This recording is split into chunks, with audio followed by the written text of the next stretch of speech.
commencer et puis ceux qui nous rejoindront, ils pourront poser des questions s'ils ont loupé le début. Donc, bienvenue dans cette deuxième session de formation en ligne. Aujourd'hui, le but c'est de vous présenter les liens entre le logiciel Team et les organisations extérieures. Donc l'EDE surtout, mais aussi les labos indépendants et les centres d'IA. Donc la plus grosse partie de la session sera dédiée au fonctionnement de la nouvelle passerelle EDE, puisqu'il y a de nouveaux écrans qui ont fait leur apparition avec la version 5.4. La session est enregistrée. On coupera le début avant la mise en ligne. Donc, si c'est possible de poser les questions plutôt à la fin. Comme ça, les personnes qui veulent regarder la session, ils auront une vidéo assez courte. Et puis, ce sera plus facile. Dans tous les cas, vous pouvez écrire dans la partie questions. Aline voit aussi vos questions. Donc, elle pourra vous répondre par écrit comme ça dans la petite boîte questions. Et aujourd'hui, donc pareil, j'ai pas le temps de faire un tour de table, mais on a normalement 5 élevages qui s'étaient inscrits, plus 2 personnes de chez SAC ou des concessions. Voilà. Donc le programme du webinaire d'aujourd'hui, 2 parties sur la passerelle EDE, aide notif pour la partie identification et EDEL pour la partie génétique. Ensuite, on verra l'import des plans d'accouplement et puis les possibilités que ça offre. L'import manuel du contrôle laitier pour ceux qui travaillent avec un labo indépendant ou qui sont au contrôle laitier mais pas au contrôle officiel et donc qui ne peuvent pas avoir leurs résultats avec EDEL. Et puis je ferai une toute petite partie sur les demandes d'évolution parce qu'il y a des questions qu'on nous pose souvent, donc ça me permettra de faire le point avec vous. Et il y a à peu près 25-30 minutes de présentation et le reste de la session, vous pourrez poser toutes les questions que vous voulez. Donc déjà sur la partie passerelle EDE aide notif. C'est toute la partie identification de la passerelle. Ça comprend surtout 4 fonctionnalités principales: réception d'inventaire, réception du stock de boucles, déclaration des mouvements et commande de boucles. Les types de données qu'on va recevoir, c'est vraiment des données sur l'identité de l'animal et ses mouvements. Donc le numéro de boucle et le nom, les périodes de présence, la date de naissance, quand est-ce que l'animal est rentré, sorti de l'exploitation, le type racial par exemple. Ici, on n'a pas de données génétiques, donc pas de vélage par exemple, pas d'insémination, etc.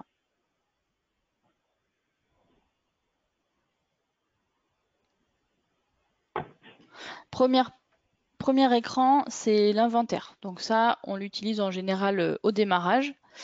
L'écran, il permet de contrôler la cohérence entre vos données et celles que l'EDE connaît. Donc à partir de la comparaison des deux, on peut mettre à jour des données, par exemple les types ratios s'ils ne sont pas corrects, les dates de naissance ou les dates d'entrée-sortie. Comme ça, vos bases de données, elles correspondent vraiment aux données de l'EDE. Et puis on peut aussi importer des animaux qui ne seraient pas encore dans Team, soit au démarrage où on importe comme ça tout votre troupeau, soit s'ils ont été déclarés par un autre logiciel, type pilote élevage ou autre. Quand vous avez fait une demande d'inventaire, si vous en faites un en début de semaine, vous pouvez le relire plusieurs jours plus tard, ce qui permet d'utiliser toujours le même fichier d'inventaire et la même demande dans les cas où le nombre de demandes d'inventaire est limité. Alors dans toutes les régions de France, vous avez au moins un inventaire par an de gratuit. Sur la plupart des zones, vous pouvez en demander autant que vous voulez, mais il y a au moins un département qui est 59 où, par exemple, il faut payer les inventaires supplémentaires. Donc c'est très rare, mais le cas existe. C'est pour ça qu'on a la fonctionnalité pour relire des données qu'on a déjà demandées. Sinon, vous pouvez toujours, via le logiciel, faire une demande d'inventaire. Et au pire, ça ne fonctionne pas, vous avez une réponse négative. Vous n'aurez pas de facturation automatique à partir de vos demandes d'inventaire.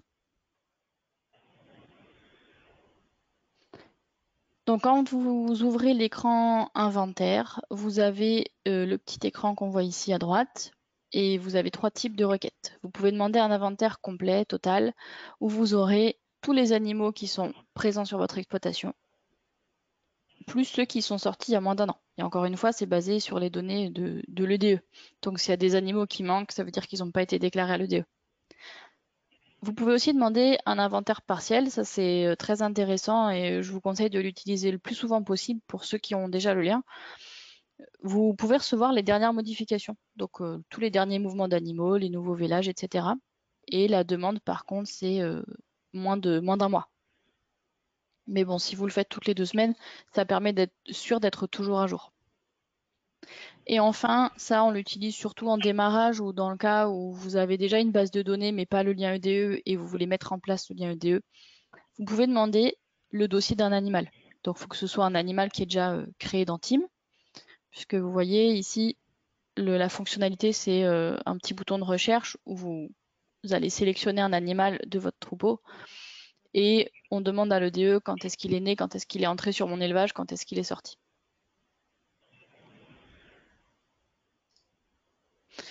Donc c'est difficile d'utiliser cet écran sur une base de test, donc j'ai fait une capture, je ne sais pas si tout le monde la voit bien. Sinon vous pourrez aller regarder dans votre logiciel pour ceux qui ont le lien. Pour ceux qui l'ont pas, je pourrais organiser une démonstration. Vous avez à gauche toutes les données qui sont dans Team et à droite toutes les données qui sont connues de l'EDE. Donc c'est vraiment un écran de comparaison. Quand il y a des différences, vous cochez sur la partie de gauche et vous avez un bouton mise à jour. Et donc toutes les données qu'on peut importer, vous pouvez les récupérer. Donc si c'est par exemple une modification de date de naissance, de type racial ou d'entrée-sortie, on peut récupérer. Par contre, s'il y a un mouvement qui est dans votre logiciel Team et qui n'est pas encore connu de l'EDE, il faut utiliser la partie déclaration. On ne peut pas envoyer des données par cet écran-là. Quand tout est OK, le logiciel vous dit inventaire OK. Par contre, quand vous avez une différence, vous avez en commentaire, on vous précise qui est différent. Ici, par exemple, il y a un animal qui a été déclaré mâle à l'EDE et qui est inscrit comme femelle dans le... Donc là, suivant les cas, il faut faire soit une correction dans le logiciel, soit demander à l'EDE de rectifier leurs données.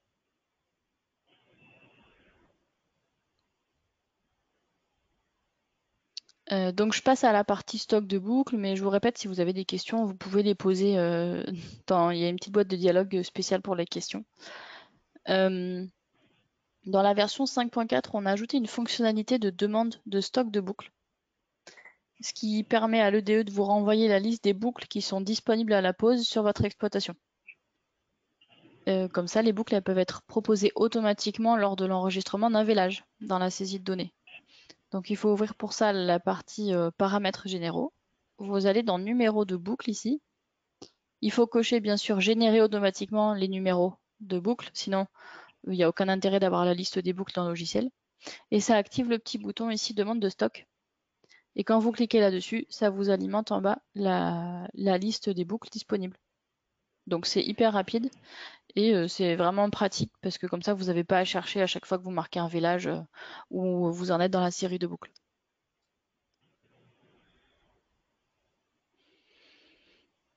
Je passe à la partie déclaration. On reverra à la fin si vous voulez que je vous remonte directement dans le logiciel. Donc les déclarations maintenant elles se font en web service au lieu du FTP précédemment. Donc ça existe les web services maintenant depuis le printemps à peu près, on l'a mis en place. Donc tous ceux qui sont installés depuis n'ont connu que ça. Pour les anciens, le système avant, si vous vous rappelez, il était plus compliqué. Maintenant, le traitement, il est beaucoup plus rapide par le DE et surtout la réponse, elle est instantanée. Donc quand vous envoyez une déclaration, vous savez tout de suite est-ce que c'est bon ou est-ce que c'est rejeté. Donc c'est beaucoup, beaucoup plus fiable. Attention, les données maintenant, elles sont réparties en 2 onglets. Donc vous en avez un pour les mouvements et un pour les naissances, ce qui nous permet d'afficher toutes les données qui vont être envoyées à l'EDE. Comme ça, vous pouvez tout contrôler, même les données qui ont été calculées automatiquement par le logiciel et que vous n'avez pas forcément vues. Donc je vais vous montrer directement dans le logiciel, dans Passerelle EDE, notification. Donc vous devez avoir une en-tête un peu différente, mais l'écran notification est le même. Vous avez ici les messages qui sont prêts à être envoyés. Si les messages doivent être corrigés, ce sera marqué message à corriger ou incorrect, ou même parfois on vous précise la donnée qui est manquante. Et quand c'est bon, vous cochez, vous cliquez et vous cliquez sur envoyer.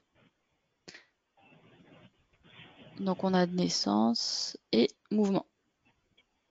Donc les morts, les ventes, les achats, tout est marqué ici.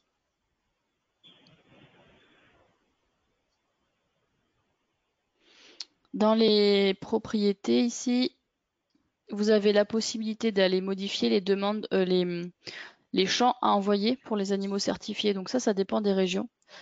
Est-ce que la condition de naissance doit être envoyée? Si oui, vous la cochez. Et idem pour le poids, les tours de poitrine.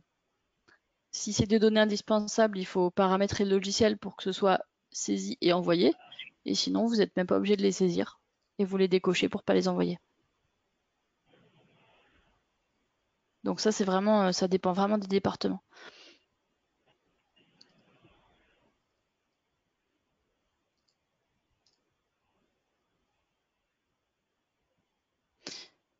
Je voulais vous montrer. Vous avez un écran récapitulatif aussi des notifications envoyées pour retrouver a posteriori toutes les notifications qui ont été bien validées par le DE.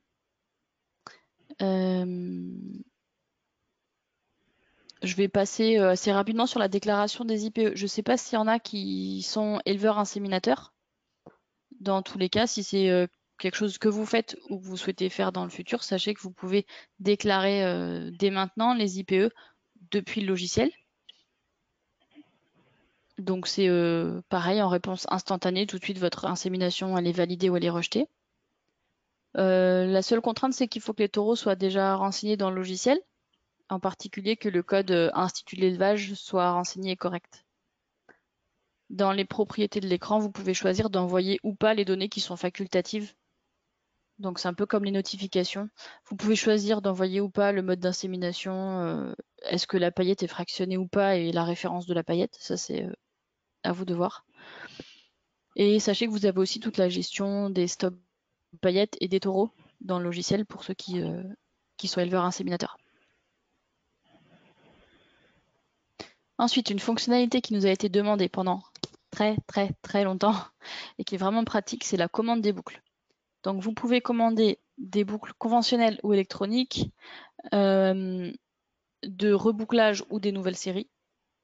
Par contre, on a eu le cas où une DE n'a pas accepté notre demande parce qu'il ne voulait pas prendre les demandes envoyées en web service. Après, c'est pas un département où il y a beaucoup d'élevage. C'était dans le sud quelque part. On ne sait plus si c'est 24 ou 12, mais c'est pas dans les zones où il y a beaucoup d'élevage. Ou alors, ils demandent des informations complémentaires. L'autre cas où c'est difficile de faire la demande de boucle, c'est si vous voulez deux séries distinctes. Il y en a qui font vraiment deux séries différentes pour les mâles et les femelles. Là, ce type de demande n'est pas prévu dans l'échange de données avec le DE en fait. Donc ça, on ne peut pas l'envoyer. Tout ce qu'on peut envoyer, c'est une demande de boucle et c'est le DE qui choisit la série en fait. Donc je vais vous montrer la commande de boucle.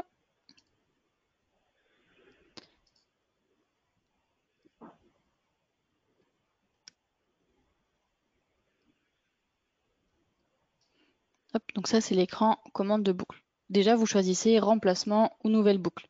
Quand vous êtes en remplacement, si vous savez que c'est pour une jeune, par exemple, vous gardez que les jeunes, vous choisissez conventionnel ou électronique et vous cliquez sur suivant. Vous cochez là où les vaches qui ont besoin d'une boucle. Vous cliquez sur suivant. Et là, il faut simplement bien marquer la cause du renouvellement en fait.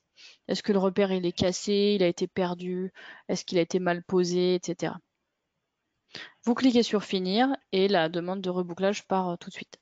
C'est vraiment hyper rapide.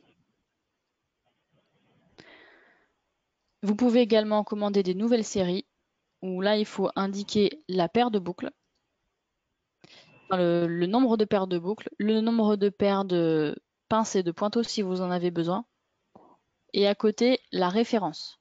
Donc là il s'agit en fait d'un code produit. Je vais essayer de vous retrouver le PDF qui correspond.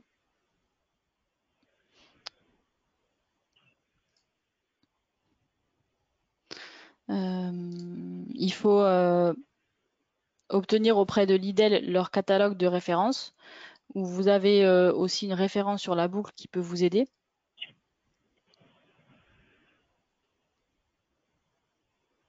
Je cherche le catalogue.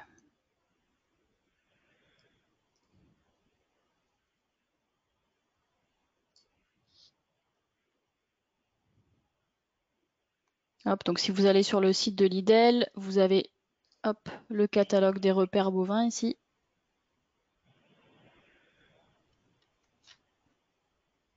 S'il y en a que ça intéresse, je pourrais envoyer le lien ou vous le mettre dans le chat. Donc sur vos boucles, en fait, vous avez un petit code ici, par exemple FR15 ou FR43. Vous regardez dans la documentation à quelle référence ça correspond. Et ce qu'il faut envoyer à l'EDE, c'est le code qui est là, MNIB. Voilà, c'est ça le petit code qu'il faut envoyer. C'est la seule difficulté. On ne peut pas vous mettre en plus le PDF directement dans le logiciel parce que l'IDEL, ils peuvent le changer n'importe quand sans nous avertir. Donc, il faut que vous ayez quand même toujours les bonnes références. Donc, je pourrais vous redonner le lien pour le trouver en ligne. Donc voilà, vous choisissez le code MNIB, par exemple ABC 017, qui correspond à votre type de boucle, et vous l'indiquez ici. Donc le processus de commande de boucle, hormis le fait de trouver la référence, mais ça une fois que vous l'avez, une fois que vous la connaissez, c'est bon. Sinon, c'est vraiment très très rapide. Et après, une fois la commande passée, vous avez aussi un écran qui vous montre l'historique de vos commandes, tout ce qui a été accepté et ce qui a été refusé par le DE.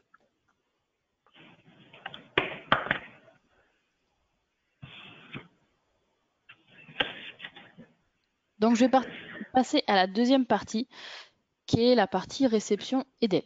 Donc là, on était avant sur la partie identification, où on n'avait aucune donnée génétique, ça veut dire aucune donnée de reproduction. Et là, on va partir sur la partie EDEL, où c'est uniquement des données génétiques. Donc là, au contraire, on n'aura pas de données de mouvement, par exemple. C'est que des données certifiées.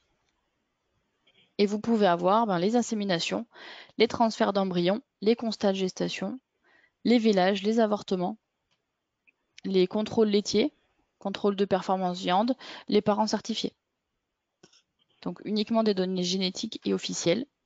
Et dans l'écran à la première installation, en fait, vous choisissez dans la réception EDEL quel type de données vous voulez recevoir. Donc est-ce que c'est les inséminations, les transferts d'embryons, certificats de parenté, contrôle laitier, etc. Et donc nous, on demandera à la plateforme EDEL uniquement ce que vous avez coché. Comme pour la partie inventaire, en réception EDEL, vous avez plusieurs types de demandes. Si vous choisissez première réception, on demande à EDEL toutes les données historiques de vos vaches, toutes celles qui sont actuellement dans le troupeau et celles qui sont sorties à moins d'un an. Donc c'est hyper complet, mais c'est payant. Après, suite à cette première demande, vous pouvez faire des mises à jour. Donc les demander, soit on les demande tous les jours, soit si vous oubliez ou si pendant quelques mois vous n'utilisez pas la réception EDEL, vous pouvez recevoir jusqu'à 6 mois de données. Et si vous rentrez une date ici dans les paramètres qui est supérieure à 6 mois, vous avez un message d'avertissement, donc vous ne risquez pas de faire une demande complète par erreur. Et ensuite la partie taureau, c'est pas encore très utilisé, ça permet juste de recevoir les informations sur les taureaux qui sont déjà dans le logiciel. Donc mais il faut déjà connaître le code IE, la boucle du taureau, et ça importe les données complémentaires.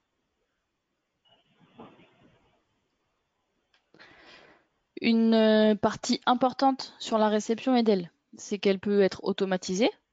Donc les données peuvent être reçues tous les jours, ça se paramètre dans le logiciel, on peut vous aider à le faire. Les données qui vont être disponibles quand vous envoyez une demande, elles dépendent des apporteurs de données. Donc le contrôle laitier, les centres d'IA, etc.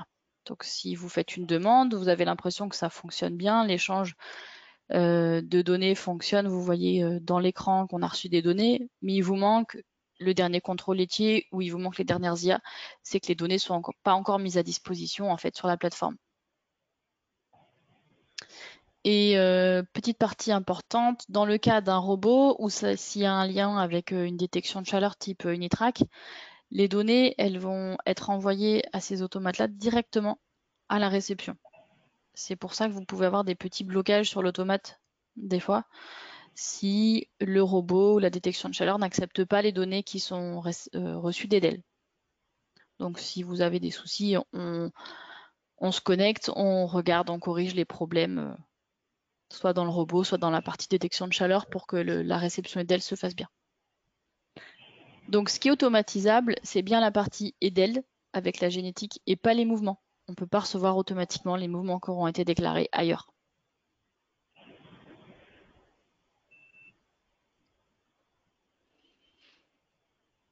Donc je passe maintenant à la partie import manuel du contrôle laitier. C'est plus pour ceux soit qui travaillent avec un labo indépendant ou qui sont au contrôle laitier mais qui n'ont pas des données certifiées, donc dont les données ne seront pas disponibles sur EDEL.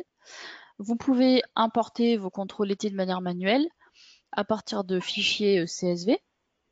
Un CSV, ça veut dire séparateur point virgule, donc c'est un fichier texte avec un format particulier. Et donc ce fichier CSV, il peut être obtenu à partir d'un fichier Excel ou d'un fichier TXT, donc un fichier type bloc-notes. Nous, on ne peut pas importer un PDF par exemple.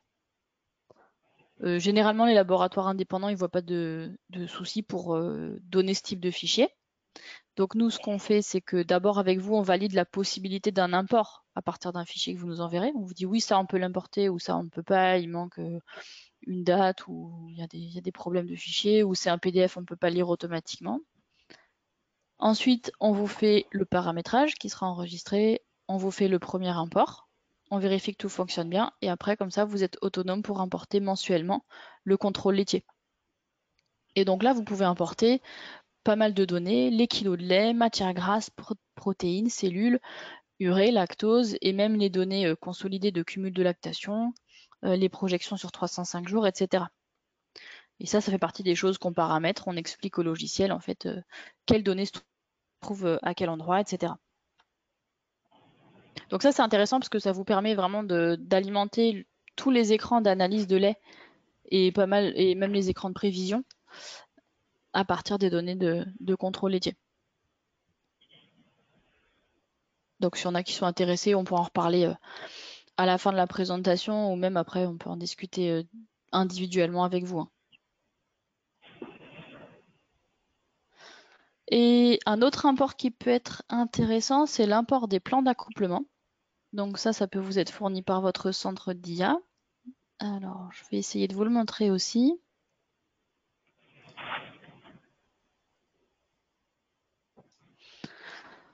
Donc on a toute une liste d'entreprises d'insémination animale pour lesquelles on a déjà configuré des imports automatiques, mais il n'y en a pas en France. Donc dans votre cas, on mettrait autre. On ajoute le fichier, on va chercher un fichier manuellement. Hop, alors, est-ce qu'il était là? Donc le logiciel, il vous affiche un petit résumé de votre fichier. On vérifie que les colonnes sont correctes, qu'il y a bien un type de données par colonne, que j'ai bien mes noms d'entête dans la première ligne et après mes données, etc. Je clique sur suivant. Et là, il a retenu la dernière configuration que j'ai faite. Donc je lui ai bien expliqué où était mon numéro de vache, où était mon numéro de boucle de taureau, mon nom, etc. Je clique sur finir. Et donc là, je retrouve mon plan d'accouplement. Et avec un taureau, 2 taureaux, 3 taureaux. Donc on peut en mettre 3 maximum, mais avec un, ça marche aussi très bien. Si il ne retrouve pas mon taureau, il me le dit. Attention, taureau non trouvé. Donc ici, c'est fond de la saillie naturelle avec le taureau de la ferme. Une fois que mes recommandations sont bonnes, j'enregistre. S'il faut les corriger, je peux corriger mon taureau.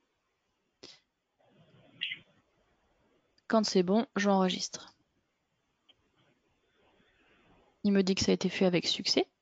Donc je vais aller vous montrer la fiche d'une vache par exemple pour laquelle on a 2 recommandations. On les voit. Alors je ne sais pas si vous voyez. Hop.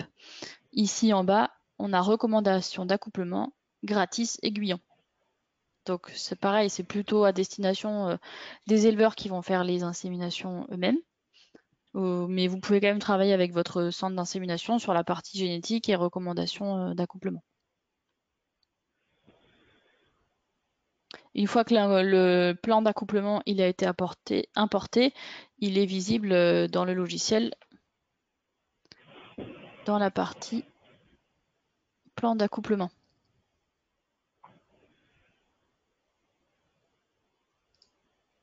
Où ici on retrouve tout le plan et quand on a tous les parents des vaches et de taureaux, on peut calculer le pourcentage de consanguinité s'il faut. Mettre des barrières, des limites, etc.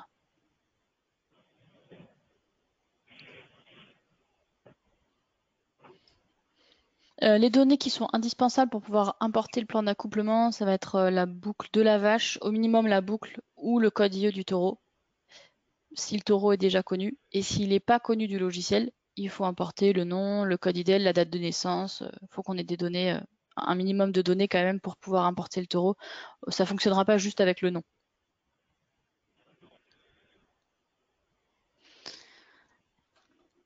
Et enfin, donc, comme je vous l'avais dit, une toute petite partie sur les demandes d'évolution. Donc la demande qu'on a le plus souvent, c'est quand est-ce que vous aurez un lien avec l'équarrissage.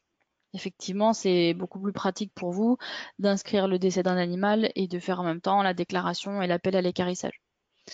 Donc ça, aujourd'hui, c'est une fonctionnalité qui est à l'étude chez nous. On est en contact avec les entreprises d'équarrissage et avec le prestataire informatique qui est en charge de ce dossier-là. Mais on n'a pas de capacité de développement pour l'instant. Donc c'est un premier frein ou c'est quelque chose qui va nous donner du retard là-dessus. Et il nous manque une des entreprises d'équarrissage qui n'a pas signé encore l'agrément pour qu'on puisse échanger les données. Mais voilà, on sait qu'il y a de la demande là-dessus. C'est en bonne voie pour être prêt un jour, mais ce ne sera pas cette année et probablement pas l'année prochaine non plus. L'autre partie où on a peu de demandes, mais quand même quelques-unes qui commencent à émerger, c'est sur l'import des données de laiterie. Ça, par contre, c'est contrairement à l'équarrissage, qui serait un truc nouveau pour nous, c'est quelque chose qui existe déjà dans d'autres pays. Donc il y a pas mal de pays où on peut importer des données avec des formats précis pour certaines laiteries. Et c'est des données en plus qui sont très utilisées, surtout dans les modules économiques et prévision lait. Donc ça apporte une valeur ajoutée dans l'utilisation du logiciel. C'est aussi à l'étude chez nous.